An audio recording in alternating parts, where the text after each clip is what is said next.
things that we really are incorporating into all the decisions we make is to become independent of whatever, whether it's the power company, whether it's the grocery store, hopefully the gas station at some point. With Nerd Power, we were really able to start to approach that in a much more logical way. We had kind of a multi-tiered set of needs here. As far as beyond the solar, we did have some electrical work that needed to be done, and we did have 35-year-old ducking work, and we did have an area that was a converted garage where they hadn't done any insulation.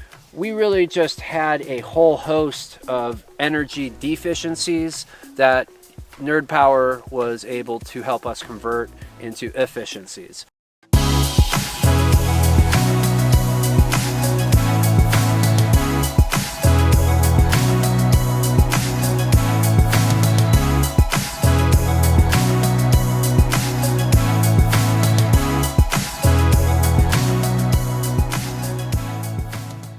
Yeah, and as far as the insulation goes, you know, that had to change, I would say 20 degrees on a cold night. So just being able to keep that in, all the energy we're putting in to chopping wood to heat the house, or using our evaporative cooler, or if we are using our air conditioning, you know, to be able to make sure that that air that we're heating or cooling isn't going to waste in the attic and kind of floating off into the atmosphere there. So what we do when we farm is we are really trying to optimize the space. We're really utilizing a system approach, and really what it's called is permaculture.